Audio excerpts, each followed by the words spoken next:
Hello, everyone. I'm Jessica Andino. I serve as the Executive Director of the Johnson County Affordable Housing Coalition. This is our monthly community meeting for the month of April 2026. I don't know how time has passed so quickly. We are already here in April, but we definitely experienced some of those April showers last night, and hopefully we'll have some May flowers here shortly. Today, we always start off with some of our updated programs and educational outreach opportunities that we have. I also want to take a moment to acknowledge Liz Garr. Liz is there. Liz, wave a little bit. Liz is our new staff member over here at the Johnson County Affordable Housing Coalition. She's going to be doing community education and outreach as an organizer for our organization. And we are so excited about having Liz join us at the coalition to make sure that we're hitting on our three pillars of education, advocacy, and partnership for affordable housing. So some of these things that I'm going to be discussing here are some initiatives that I'm going to be handing off to Liz as she gets her feet a little bit more wet in the tips and tricks of what's going on in Johnson County. But one thing that we've been heavily hitting on, which you'll learn more about today, is RentWise. RentWise is a community-based education tool for tenants about housing stability. And that's all I'll say right now because the whole session today is about that. We've also developed a financial wellness series for housing stability, and we're doing that in partnership with a couple of local banking institutions, specifically looking at Hills Bank and Trust, CBI Bank and Trust, and then maybe a few other partners as well. This is money that has been granted to us from the Iowa Women's Foundation. The Iowa Women's Foundation is looking at two of their pillars of housing and daycare, childcare settings. So we are actually taking a financial wellness series that we have developed in partnership with those financial institutions and going into daycare settings to work with low wage, primarily hourly workers that make up that workforce behind the workforce with hopes of keeping housing stable for them. We have already piloted this at La Petite Academy. We did that it was probably about a week and a half ago or so, and it was really well received. And we are going to be starting in the HACAP Head Starts later next week. So stay tuned. One thing we're working with our Habitat partners from across the state is a climate resiliency seminar. This is going to be happening towards the end of June with Habitat affiliates from all across the state, different staff members at those Habitat affiliates, talking about how we can build strong Habitat homes and also prepare for disasters and talk about clean, green energy within those homes. Very excited to partner with Iowa Habitat and Iowa Valley Habitat for Humanity on this project. Another outreach and educational tool that we have been developing in partnership with the Iowa Manufactured Home Residence Network and the University of Iowa Labor Center is a Residence Leadership Academy. This will be a one-day symposium in which residents of manufactured home communities from Johnson County and beyond can attend to learn more about the history of organizing and effective tools for organizing within manufactured home communities. Which leads me right into the efforts that we're doing here locally with Johnson County Residents United. If you didn't know, every other Tuesday, right outside the door that's in front of me, we have resident leaders from various parks in our community come together to come up with solutions and action items towards housing justice for the residents. This is a unique model that hasn't actually been taken up in quite some time, and we are really happy to continue this effort in partnership with Iowa Manufactured Home Residence Network, community organizers, other amazing organizations as well, but mostly with the residents themselves. Our residents are pretty amazing, and we are definitely standing behind them when it comes to any sort of issue that they're subjected to. I'll skip through the Iowa Manufactured Home Residence Network, but I would say we'd have a few of those members on the call today, except for they are on a bus. They're on a bus to talk with funders later today because we did get some funding from the Deaconess Foundation and the Need More Foundation in order to continue that advocacy work. The Johnson County Affordable Housing Coalition serves as the fiscal agent for that grant because we are a 501c3, but we are grateful for any opportunity to partner and make sure that our initiatives and the voices of residents are heard across the state. 2526 Student Build Home in partnership with the Iowa City Community School District, the Home Builders Association, and the Housing Fellowship is erected and being worked on as we speak right now by residents and excuse me, by students from ICCSD right off of Sandusky in the South District in Iowa City. 810 Sandusky will be honored with a ribbon cutting and ceremony to dedicate the home with the student builders on site. I wrote it down so I wouldn't forget. It is Friday, June 5th at 4 p.m. So we're really hoping that we can have a strong presence from advocates, from residents, from municipal government, county government, and beyond to really support what these students have built and to add housing stock within affordable housing in Iowa City. So please join us. A lot of time that I've been spending is also on coordinating our 2026 Affordable Housing Bus Tour. This is our third bus tour that we have done in recent years at the coalition. It's a whole new route that we plan every single year with new partner agencies to highlight as well. I'm pretty excited to say this one will start and end not at a mall this time, but it's going to start and end at the ACT campus. So our residents will really be able to understand what that master plan is over there in a few buildings that are about to break ground actually later this year on that campus. Side note, there are like a few spots left on that bus tour. If you are a strong advocate and would like to be on that bus, send me an email and maybe we can save you a seat. Another partnership that we're working with and the PDS staff at Johnson County with Sarah Thompson specifically is an Incremental Development Alliance group. We are looking at trying to find some funding to do infill development and community-based development in not only the metro area, but the non-metro area of Johnson County. So if you know of residents that would be interested in taking a little bit of local control and power into building something they would really like to see in their community, we're going to have future sessions for those coming up in the summer and in the fall. I'm really grateful for Sarah Thompson over in the PDS department at Johnson County for partnering on this. Last thing is another partnership. It sounds like it's one of our pillars, doesn't it? I think it makes a lot of sense. We're partnering with the United Way of Johnson and Washington counties to facilitate a few strategic doing sessions. Strategic doing is a methodology in which you take small bites off of an apple in order to eat the whole thing. And we're going to do that with housing and making some really tangible housing goals for our local housing stock. I'm very excited about this opportunity and we just are forming it. So stay tuned on how that all shapes up. Lastly, it wouldn't be a meeting if I didn't have a request for you all, right? Because I give a lot, I expect a lot from you as well. So I expect that one of you, few of you, all of you will hopefully join one of our committees. We have 3 different committees at the Johnson County Affordable Housing Coalition: the home ownership, the rental, and the community engagement committee. Look at that. There's a slide that says when and where we're going to meet, and we even have one of them on Zoom. So really limited barriers in order to access the home ownership committee meetings. If you're interested, I'm going to be asking you to email Liz. Liz's email is very similar to mine, liz@jcaffordablehousing.org, in order to get involved in any of these committees. There's no price or large commitment. We just ask that you come, participate, give your expertise, and help us with our initiatives related to these 3 topics. So if you're interested, please join us. And this is the part that I would hand off to Catherine, but unfortunately, Catherine sent me an email and said that she is actually unable to make it today. I'm hoping all is well with her and we give space and grace when life happens to us. So this time I get to actually be our presenter today. You get more of me, whether you wanted to or not, to talk about the project of RentWise. We actually do want to highlight our partnership with Shelter House that has made this really much possible, and then we'll highlight a few more partnerships as well.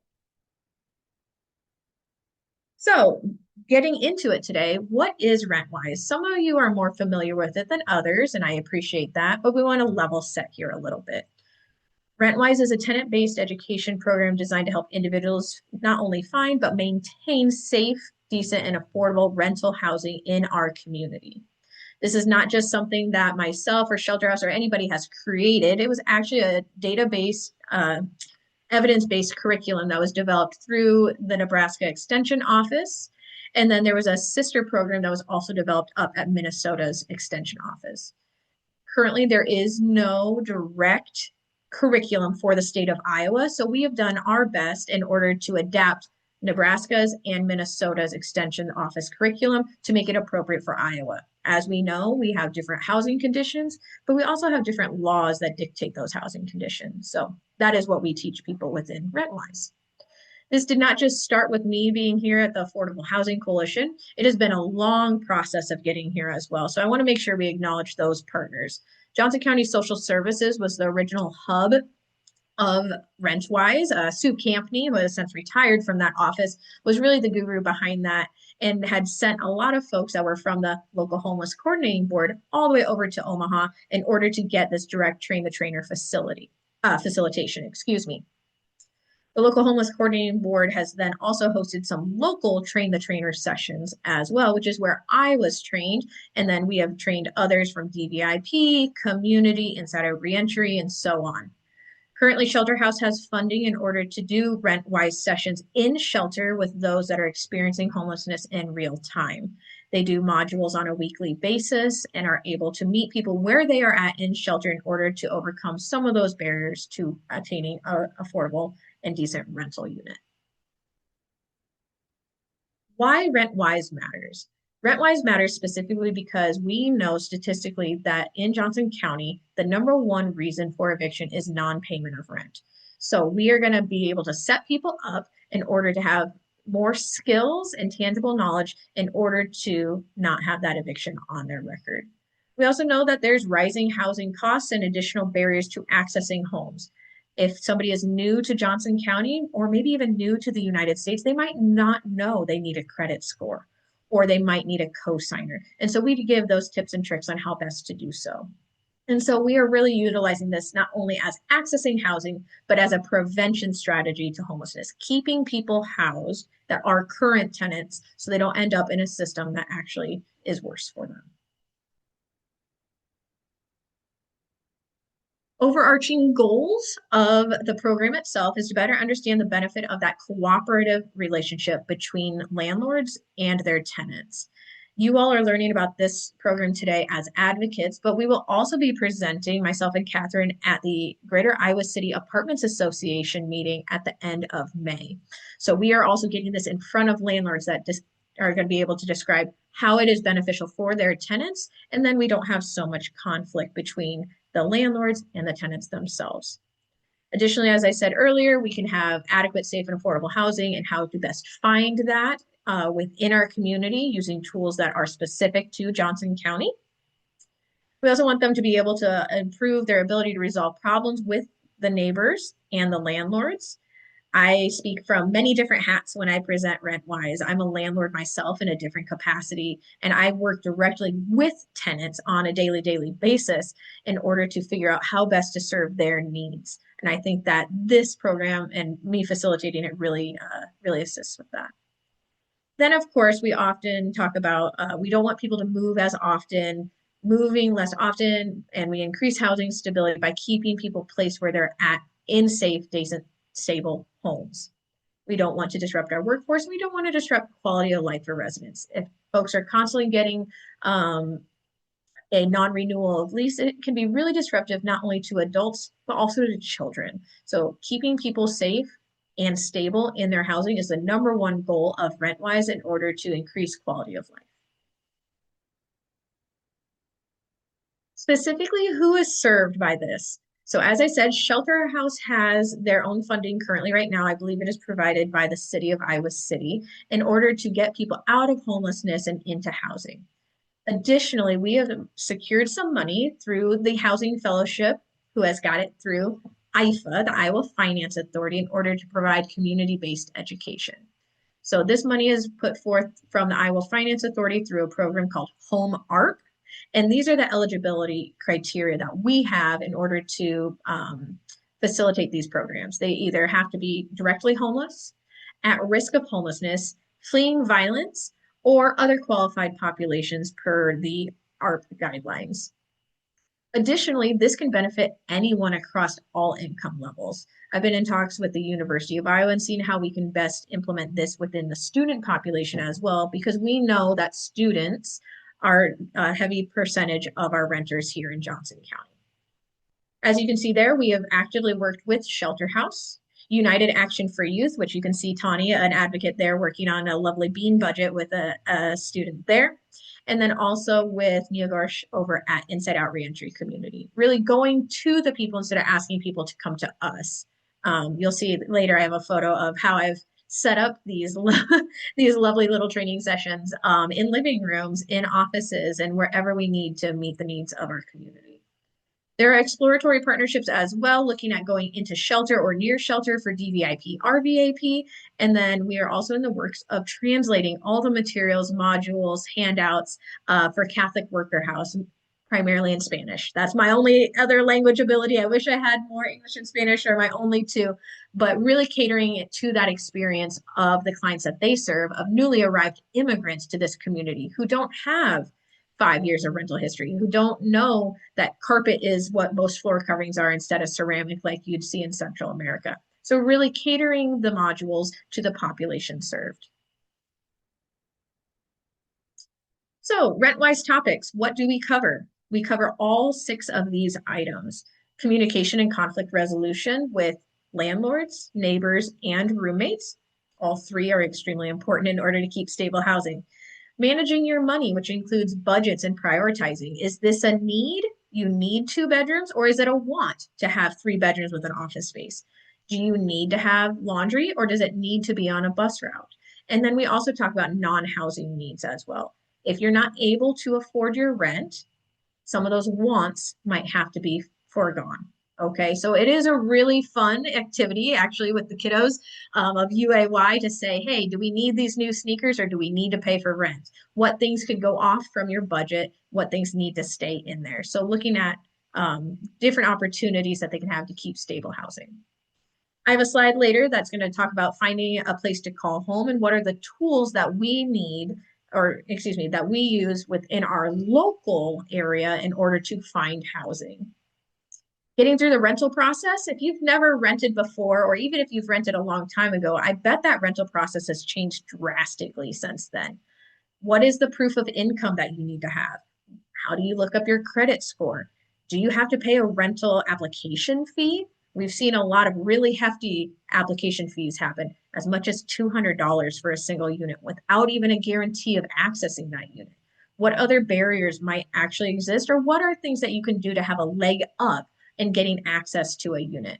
All of these are real life experiences that we've either heard or accumulated over time that we are relaying to others so they can learn as well.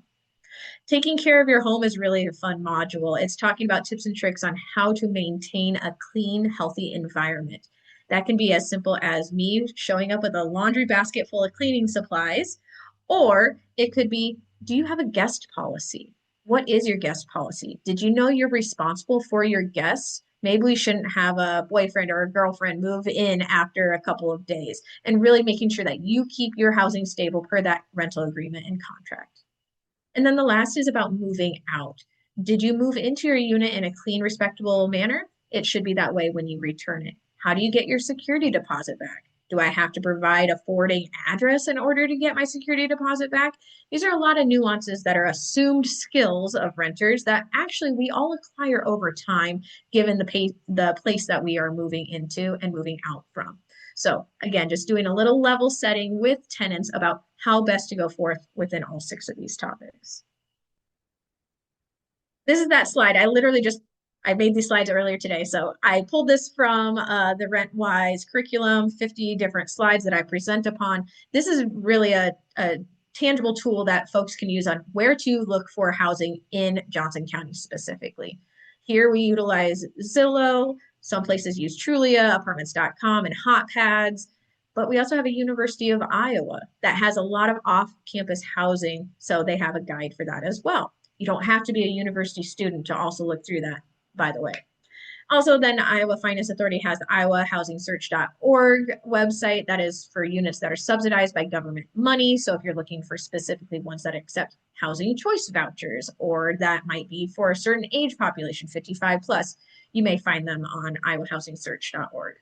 But then non-technologically based or other technologically based areas might be Craigslist, Facebook Marketplace, and bulletins. I always then do a very big caveat and show a few slides about how not to get taken up in a scam. If there's palm trees in the listing, probably not Iowa. If there's grainy photos, probably not legit. If Pastor Bob asks you to peek through the window and then send a $250 deposit, don't do it. And I kid you not, that happened. I kid you not. It happens all the time here in Johnson County when people are really, really desperate about finding homes. They will do almost anything to make sure they secure that housing. And then we are very Iowa based. We're Iowa nice and we lean in on our partnerships and our relationships. So lean into those when finding housing as well as what I tell our RentWise participants. Friends, coworkers, neighbors, or family referrals are oftentimes how we are able to secure appropriate housing and maybe even by a loved one or by a friend.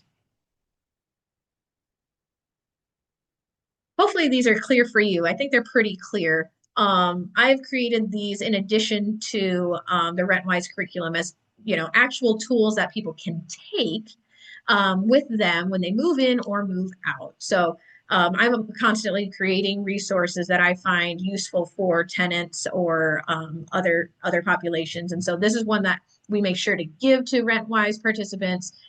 It's not a legally required document. There's a disclaimer at the bottom that says this checklist is only intended as a resource, but it really can be a great idea in order for folks to get their security deposit back. I've been in probably at least a dozen or more mediations with security deposit return. That's with property managers or owners of properties trying to negotiate how much can go back to tenants. Oftentimes that's a non-English speaker and I'm providing translational services. But if that person, that tenant would have had photos that they emailed to themselves, as you see in that important tip, it would have saved us a lot of time, effort, and even money because like all humans, landlords make mistakes, property managers make mistakes. It doesn't have to be with, malice or bad intent, but sometimes they have the photo of the wrong unit. Seen it happen, but we don't want our tenants to be at the expense of just not having a photo. It doesn't make sense. So this is a checklist. If you want a copy of it for yourself, your agency, your clients, feel free to send me or Liz an email. We'll make sure to get it to you.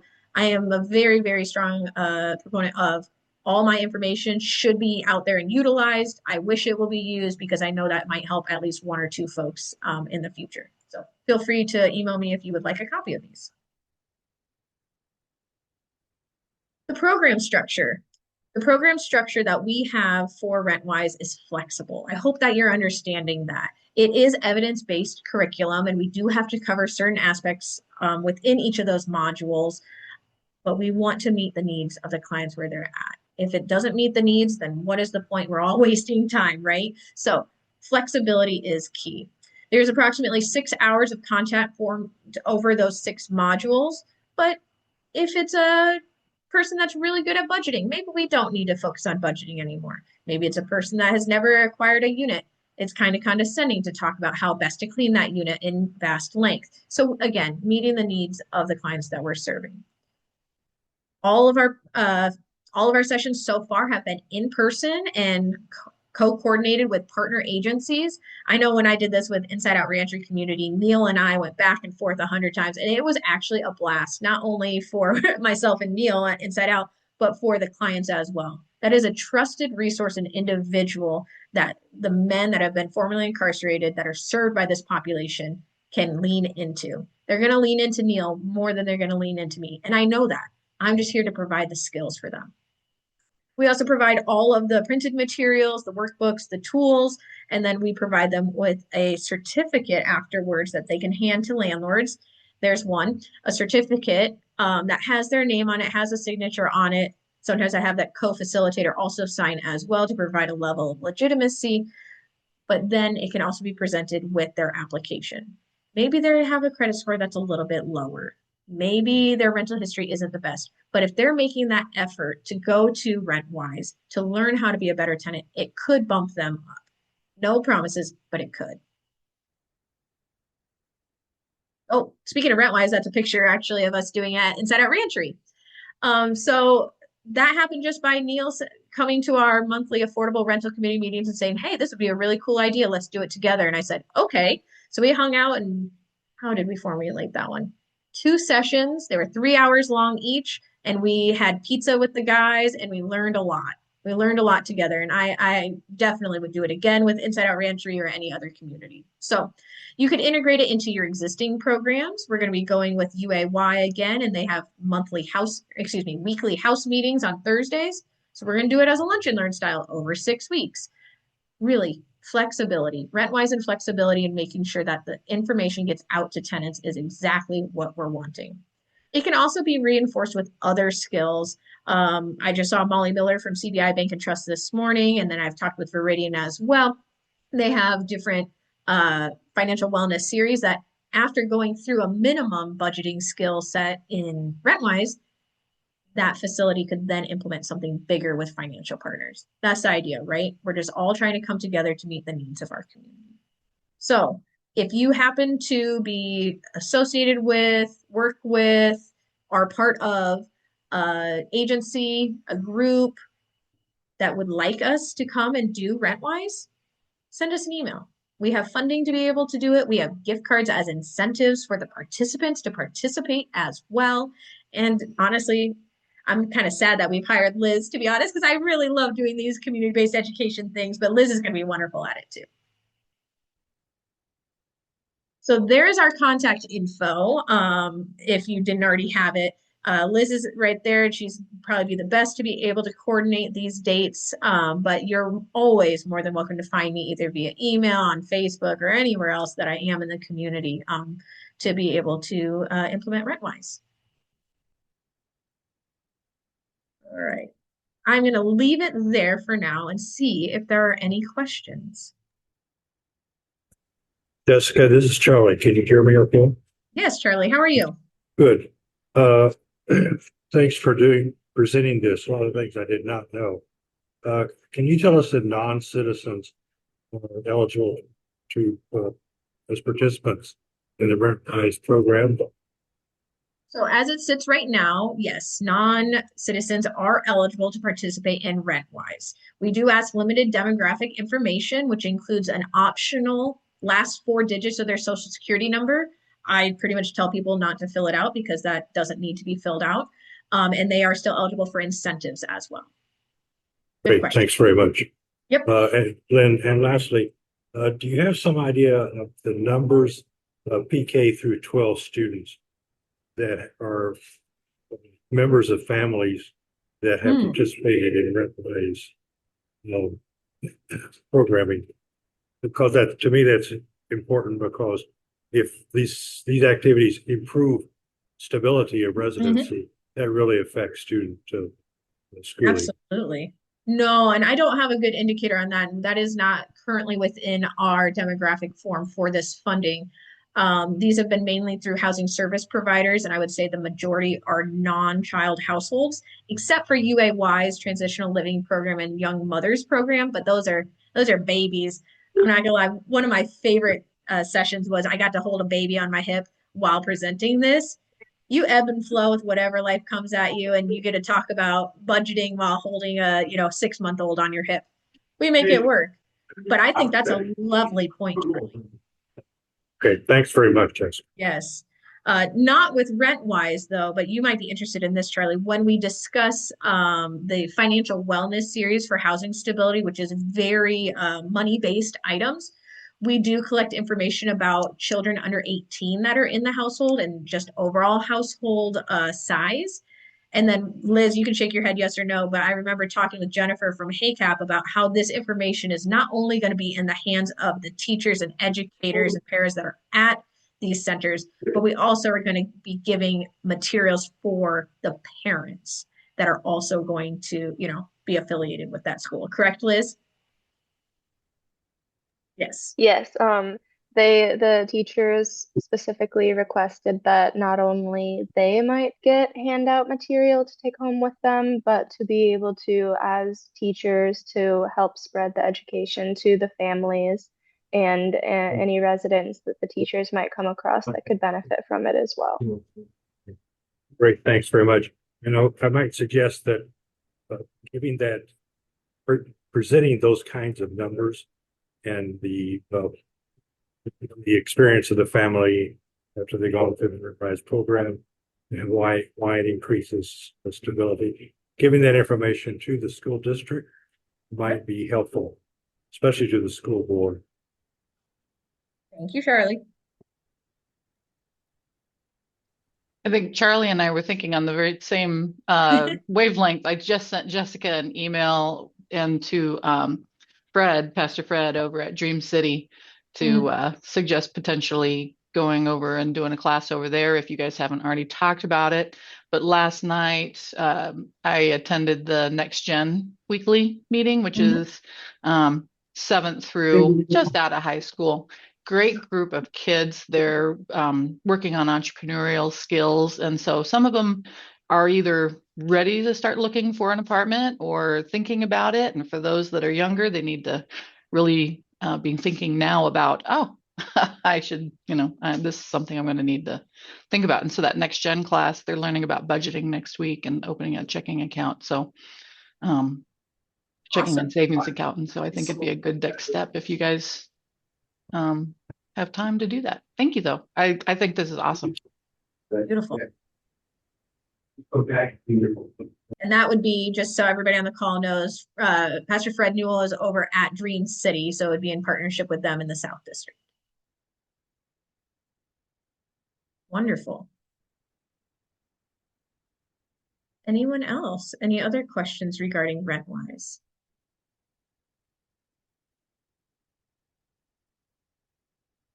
Going once?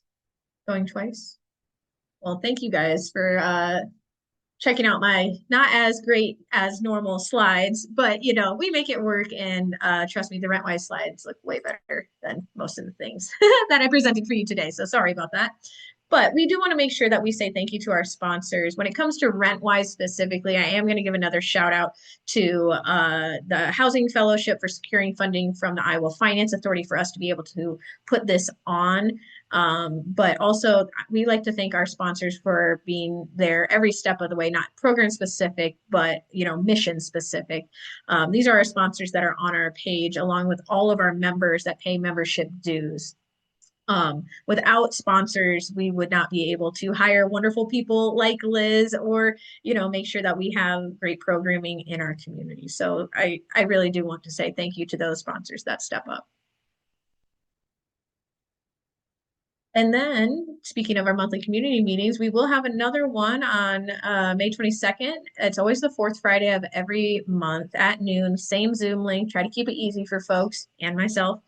I believe that this one will be a debrief or a covering of what we do on the affordable housing bus tour, simply because we cannot fit every single person in our community that wishes to be on the bus physically on the bus, right? 56 seats is a limiting factor. So we'll be able to go through the tour packet, maybe have a few of our key presenters that will be taking the mic on the bus join us at our next monthly community meeting. That will mean many, many more presenters than just myself. So if you're interested and unable to attend the bus tour, or just want a second round of it if you are on the bus, please make sure to tune in at our monthly community meeting. You'll be able to see some items leading up to that through our social media channels, including our bus tour packet and what properties are highlighted on this year's tour that are in the 3 cities of Iowa City, North Liberty, and Coralville. We're hitting them all, folks. And with that note, I want to say thank you to all of our members. And if you are not yet a member, we invite you to become a member. It's super easy with that link there at the bottom of the screen. It is $5 a month. I know I spend more than that on coffee each day. Don't look at my bank account for that. But it really would mean a lot to us at the Affordable Housing Coalition to have a strong membership base from advocates, allies, organizations, and businesses that really value what we are doing in the community. So with that, we hope that you can become a member and join us. Jessica? Yes, Miss Carrie. I have a question. I wonder if you could talk a little bit more about the strategic doing sessions with United Yes. Way. Yes. And yeah, what's the goal, and just talk about it a little bit. Absolutely. Yeah. And I'm more than happy to do even more outreach with that. And it will probably be one of our highlighted items on our monthly newsletter. But really, strategic doing, I even have a book down here.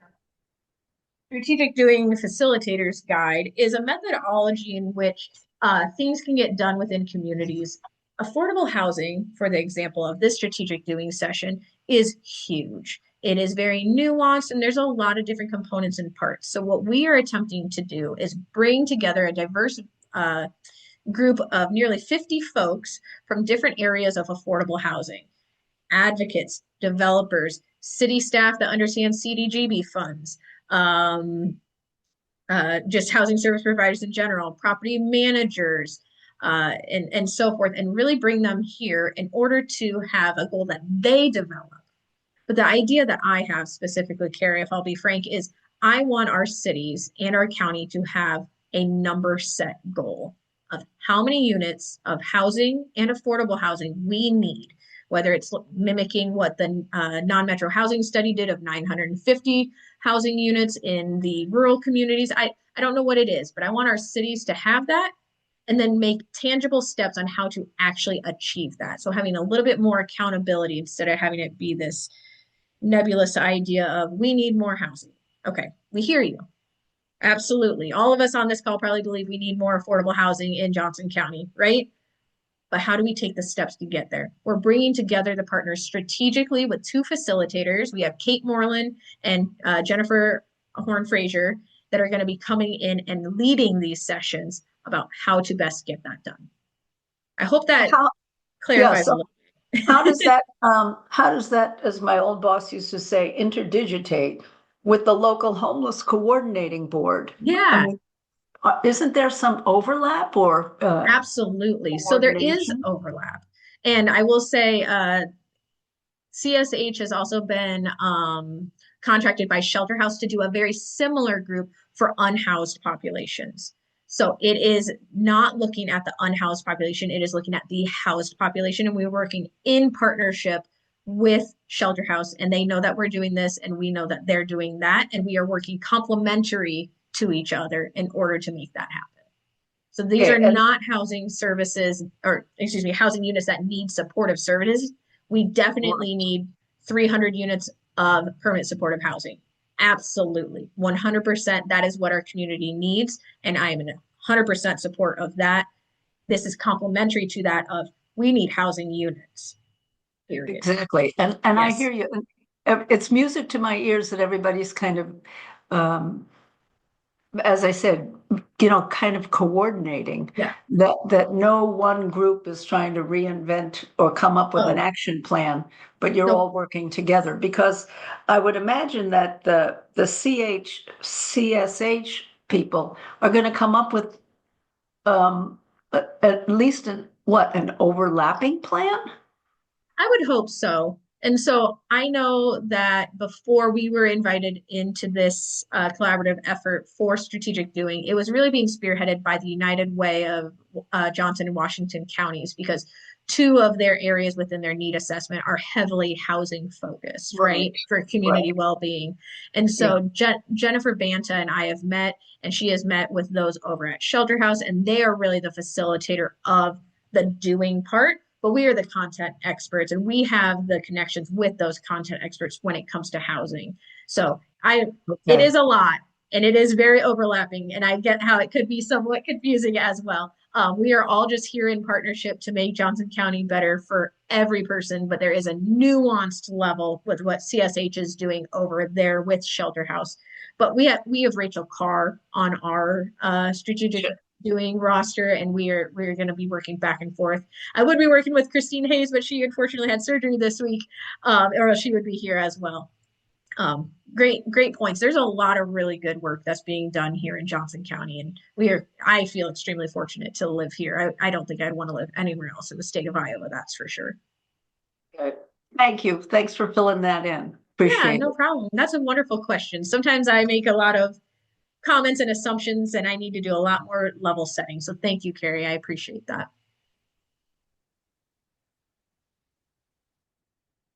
Any other questions about either RentWise or what the coalition has been up to?